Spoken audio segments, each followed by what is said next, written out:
Βρισκόμαστε ακριβώς δίπλα σε ένα πολύ όμορφο και νόστιμο μανιτάρι.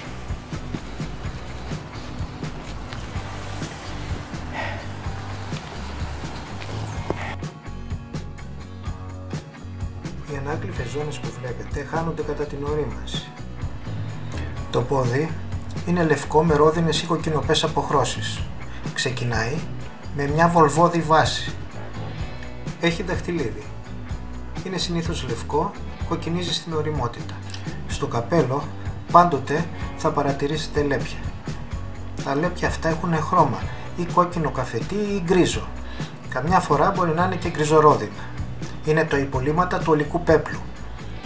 Τα ελάσματα είναι λευκά και αρκετά πυκνά.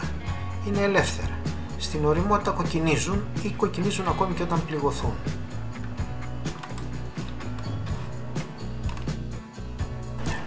Ο κοκκινοπόδαρος είναι ένα πολύ νόστιμο μανιτάρι, αλλά δεν πρέπει να το καταναλώσουμε ομό.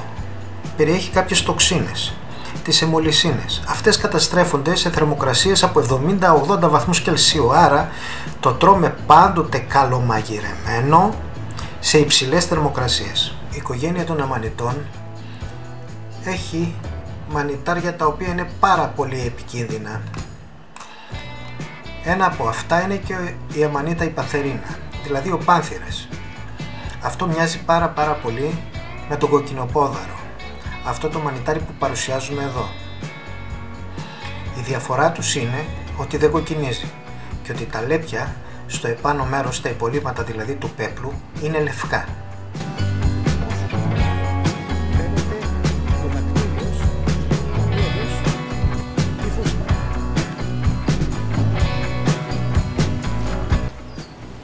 Ποτέ δεν καταναλώνουμε μανιτάρια αν δεν είμαστε 100% σίγουροι ότι αυτά τα μανιτάρια είναι εδόδημα. Τα έχουμε αναγνωρίσει και τα έχουμε ίσως δοκιμάσει στο παρελθόν.